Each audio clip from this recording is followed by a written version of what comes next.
शेर है, देकर तही सुबह मुझे, तही कहते हैं खाली और सुबह कहते हैं जाम, देकर तही सुबह मुझे सब्र का हौसला दिया और जितनी तलब थी साकिया उससे कहीं सिवा। ऐ लोगों,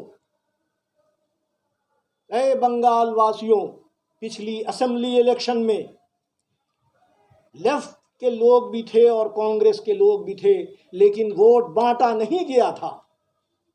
एक तरफ मैक्सिमम वोट जो है ममता की पार्टी को दिया गया था। ये बंगाल जो जो आज सोचता है हिंदुस्तान कल सोचता है, ये उसी की एक मिसाल मुसलमानों ने दिखाई थी। आज ये ज़रूरत है इस बात की कि ऐ लोगों, ऐ मेरी बातें सुनने वालों, गौर करो और पार्लियामेंट में सेकुलर फोर्सेस को आप खास वोट दें और अभी कांग्रेस और लेफ्ट फ्रंट के साथ जो सायरा साहिबा हैं उनको वोट दे करके आप पार्लियामेंट तक पहुंचाएं। एक ऐसी आवाज़ जिसके अंदर में कंफ्यूजन नहीं रहेगा, एक परफेक्शन रहेगा और एक मौका दिया जाए और फिर हम लोग असेंबली में आपके इलेक्शन के वक्त आपके परफॉर्मेंस को देखेंगे और सोचेंगे। इसलिए फिर से कहेंगे कि ऐ साथियों, लेफ्ट फ्रंट और कांग्रेस के अलायंस की पार्टी को एक बार ये मौका दे करके हम लोग इंडिया अलायंस, चूँकि कुछ न कुछ तो नर्म गोशा है ममता बहन को, तो ये ज़रा सा इनका भी दिल डोले और मेरी बातों का वो असर लें। मैंने जो भी कहा है मैंने मोहब्बतन कहा है और ये देश की भक्ति की आवाज़ है। ऐ लोगों जागो। बहुत बहुत शुक्रिया आप सबों का। जमहूरियत बचाने के लिए, कॉन्स्टिट्यूशन को बचाने के लिए, सेकुलरिज्म और डेमोक्रेसी को बचाने के लिए आपकी वोट की ज़रूरत है। हिंदुस्तान में 7 फेज़ में इलेक्शन हुए और अब 1 तारीख को आखिरी फेज़ का इलेक्शन होने वाला है। आपका एक एक वोट बहुत कीमती है और बहुत कीमती है। मुख्तलिफ पैराए में आपका दुश्मन दोस्त बनकर सामने आ रहा है और दोस्त को भी पहचानना मुश्किल हो रहा है। हालिया दिनों में इंडिया अलायंस 18 और 28 पार्टियों का एक मजमुआ, एक अंजुमन आपके सामने आया, लेकिन सेंटर की बीजेपी हुकूमत ने उसको ख़रीदने और तोड़ने की कोशिश की और उस जद में जो लोग करप्ट थे या जिनका दामन दागदार था, ईडी और सीबीआई वगैरह वगैरह के ज़रिए से उन पर दबाव होता रहा और पार्टियां टूटती गईं, एमएलएज और एमपीज खरीदे गए। अब इस फेज़ पे भी भले ही 50 प्लस का इलेक्शन है, लेकिन कुछ भी हो सकता है। जो 273 का फेज़ चाहिए उसके लिए आपके वोट की ज़रूरत है। इंडिया अलायंस में बंगाल में जो ख़ास तौर से इलेक्शन होने जा रहा है, 1 जून को आप वोट देने जा रहे हैं, उसमें हमारी ममता बनर्जी ने एक ऐसा बयान दे दिया जिससे खलफशार हो गया। आपने जो कुछ कहा कि साहब वो महाभारत नहीं रहेगा और कुरान नहीं रहेगा और बाइबल नहीं रहेगा, मगर उनका काम रहेगा, इसके क्या मतलब है? अच्छा साहब, मैं मानता हूँ कि उनसे भूल हो गई होगी, उसके बयान को करेक्ट करने के लिए जो बयान दिया उसमें भी उनको माफ़ी मांगने की तौफीक नहीं हुई। फरहाद हकीम साहब उसको लीप पोत करने की कोशिश कर रहे हैं। कुछ सो कॉल्ड मुस्लिम रहनुमा भी जो कह रहे हैं कि उनसे शायद गलती हो गई होगी, मगर हैरत है कि खुद जब वो बयान दे रही हैं दोबारा, उसमें उसको ये नहीं कहना है मुझसे गलती हो गई है, उसमें फिर मीडिया को, वो भी बीजेपी के बिके हुए मीडिया पे इल्ज़ाम लगा रहे हैं। ये पूरे सोशल मीडिया पे आपकी बात है। अगर ये जो जो आपकी बात को तोड़ मोड़ करके अगर किसी ने कहा है तो आप उस पर मानहानि का केस कीजिए। किसने मना किया है आपको? लेकिन वो आपने नहीं किया, ना माफ़ी मांगा है आपने। तो ये आप कहना क्या चाहती हैं? किसी भी धर्म, हम तो मुसलमान हैं, हम कुरान वाले हैं, लेकिन हमने गीता भी पढ़ा है, बाइबल भी पढ़ा है, हमने महाभारत भी देखा है और वेद और पुराण भी पे भी मेरी नज़र है। हम तो ये कहते हैं कि आपने सब धर्म को का एक तरह से मजाक उड़ाया है, और आप कर रही हैं, बड़ी अच्छी बात है, आप करते रहें, जो भी परफॉर्मेंस है उसमें आपको किसने रोका है। और आपकी उम्र कितनी होगी भाई, आप और 50 साल जी लेंगी, मालिक करे आप 100 साल जिए, तो इसके क्या मतलब है कि उसके बाद जो है आपका परफॉर्मेंस उसी तरह रहेगा आपके सुपरविजन में। कितने फिरौन आए, कितने नमरूद आए, और हिटलर आए, और शद्दाद आए हैं, किसी की रही है इस दुनिया में। आज सांस बंद हो जाए हमारी तो कल क्या, आज ही चंद घंटे में अपने लोग कहेंगे दफनाया जाए। आपने ये क्या सोच रखा है अपने बारे में? आपको झुकने नहीं आता मैडम। हर फलदार पेड़ झुकता है। अगर आपके अंदर में ये, अंदर से अगर ये होता कि हाँ साहब हम समाज सेवा कर रहे हैं, तो आप झुक जाती, आप झुकती। जो झुकता है जो पेड़, उसी को लोग ऊंचा उठाते हैं। ये आपकी बहुत बड़ी। और आप, पार्लियामेंट्री इलेक्शन था, पार्लियामेंट्री इलेक्शन और असेंबली में बहुत फर्क हो। आपने इंडिया अलायंस बनाने में आपने बड़ी अपनी कुव्वत, अपनी ताकत, अपनी एनर्जी सर्व की,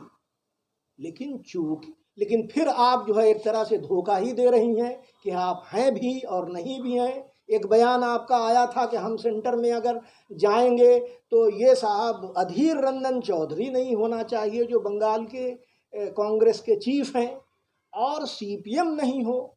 फिर आपने कहा ये दो पार्टियां लेफ्ट फ्रंट वाली और कांग्रेस, ये बीजेपी की दो नंबर टीम है। आपको शर्म नहीं आती मैडम? इस उम्र पे इतने तजुर्बे, 10 साल 12 साल 13 साल चीफ मिनिस्टर रह गए, सेकुलर पार्टी को आप कहती हैं कि वो 2 नंबर पार्टी है, उसको वोट नहीं दिया जाए। आप खुद कंट्राडिक्ट बात करती हैं। और फिर अगर अलायंस की हुकूमत बन जाती है तो शायद आप बार्गेन करेंगी। मुझे तो ये लगता है कि आपके जो बहुत से मिनिस्टर और आपके लोग जो जेल में बंद हैं, उनको आप अगर इंडिया गवर्नमेंट बनती है उसको या उसका होम मिनिस्ट्री को कहेंगी कि साहब आप इनके केस को ख़त्म कीजिए। इसीलिए बार बार शायद आप पे बीजेपी पे दबाव है, इसलिए बार बार बयान बदलती हैं। और इंडिया अलायंस के साथ आप नहीं हैं गोया के।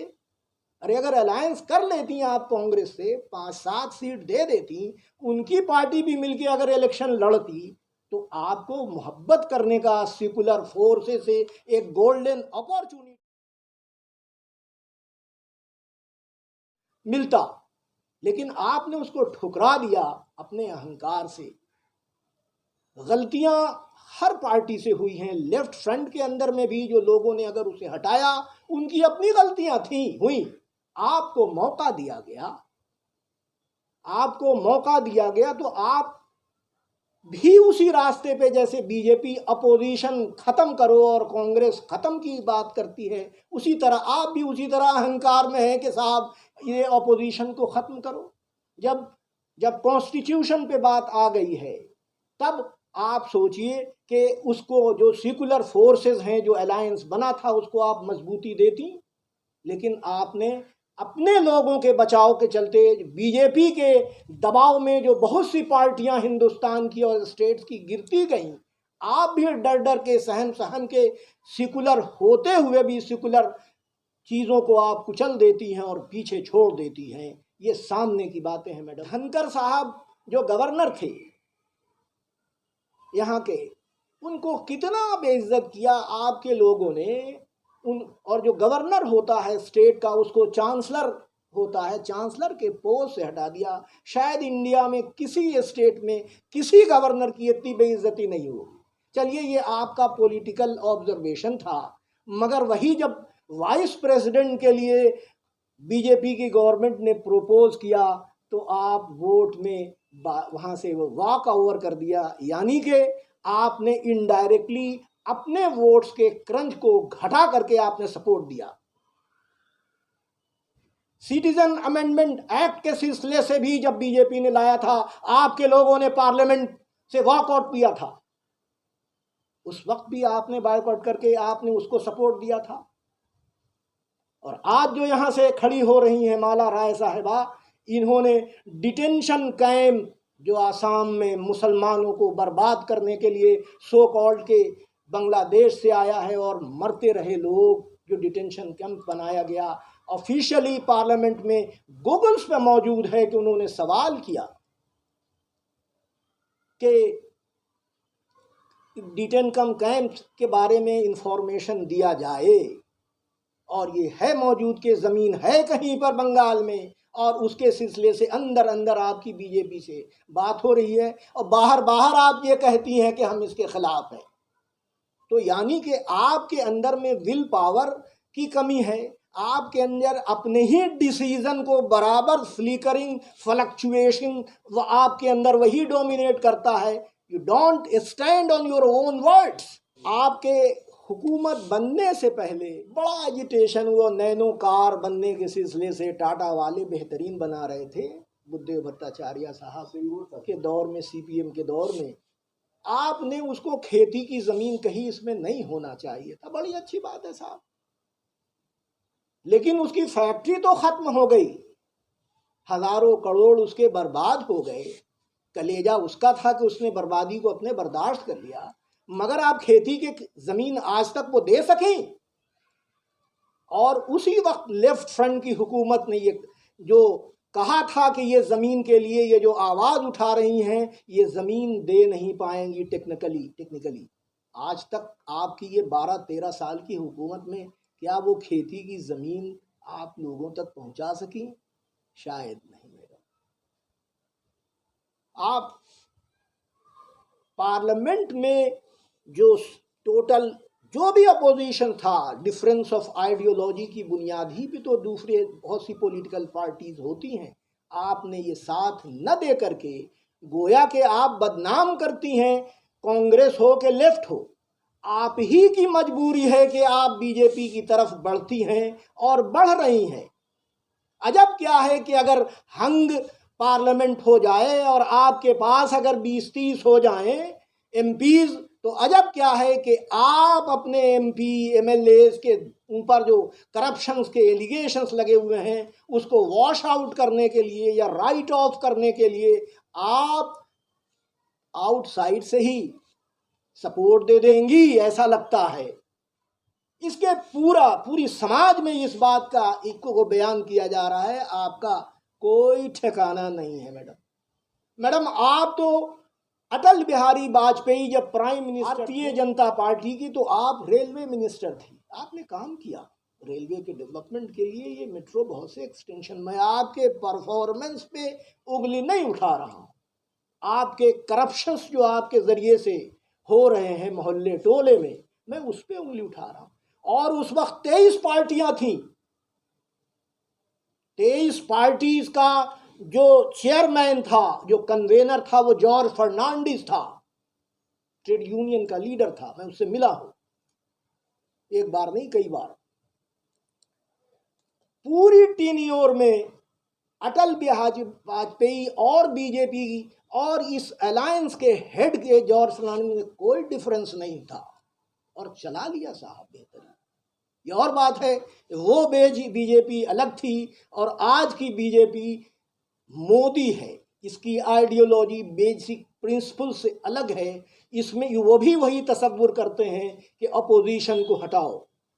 मैडम बात पार्लियामेंट्री इलेक्शंस की थी, रखना चाहिए थे, मगर आपने जो काउंसिलर्स को एम्पावर किया, जो भी कंस्ट्रक्शन होगा तो वो उसकी इजाज़त से मिले। तो ये जो अंडरहैंड जो कमीशन काउंसिलर्स और थाना के बीच में इस कदर बढ़ गया कि हाहाकार मचा हुआ है बंगाल में कि करप्शन कहाँ पहुँच गया है। तो आप ईमानदार हैं, लेकिन आप अपने गलत लोगों को प्रोटेक्ट भी उसी तरह करती हैं, यानी गलत करने वालों का साथ देती हैं आप खामोशी से या बचा के। आपके अंदर में इतनी हिम्मत होनी चाहिए कि आपके लोग गलत हैं और करप्ट हैं तो उनको किनारे लगाइए। मैं उर्दू का एक खिदमत गुजार रहा हूँ बिहार, झारखंड और बंगाल में, और मेरे सामने जगन्नाथ मिश्रा दिन बिहार के चीफ मिनिस्टर के से असेंबली में पास कराया उर्दू को सेकंड लैंग्वेज। सीपीएम के गवर्नमेंट में भी ऑफिशियल लैंग्वेज थी और वो ऑफिशियल रिकॉर्ड्स के हिसाब से काम करते थे। लेकिन आपने उर्दू का हक असेंबली में दिलाया, मगर आप जो उर्दू पढ़ने वाले बढ़ें, उर्दू के स्कूल बचें, उस पर कोई काम नहीं किया। 7,500 स्कूल उर्दू के बंद हो गए। आपको जरा सा भाषाओं के बचने की मर्यादा नहीं रही अब की। मैं ये विश्वास ही करता हूँ और मैं उस बात पे चलता हूँ कि सारी भाषाएं आपस में बहनें हैं, सिस्टर्स हैं, उनका रिश्ता मजबूत किया जाए। इसलिए हम अगर उर्दू वाले हैं तो हिंदी भी जाने और बंगला भी जाने और अंग्रेजी भी जाने और इन भाषाओं के अंदर प्रेम का वातावरण क्रिएट करने की कोशिश करें। ये जो नफरत दाहिने से बाएं लिखे जाने वाले उर्दू की है, वो नफरत की बुनियाद पे उर्दू स्कूल्स बंद हो गए। टीचर्स का आपने अपॉइंटमेंट नहीं किया, खाली जगह पड़ी हुई है।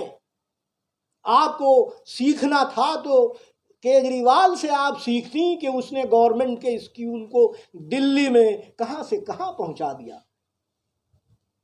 मैं ये नहीं कहता कि हिंदी भाषाई और बंगला भाषा की जो स्कूल्स हैं उनके इंफ्रास्ट्रक्चर को अच्छा और सुंदर न किया जाए, ज़रूर किया जाए, मगर आप ना स्कूल के टीचर्स की खाली जगह भरती हैं, ना स्कूल के ढांचे को ज़्यादातर अच्छा करती हैं। बहुत अफसोस की बात है।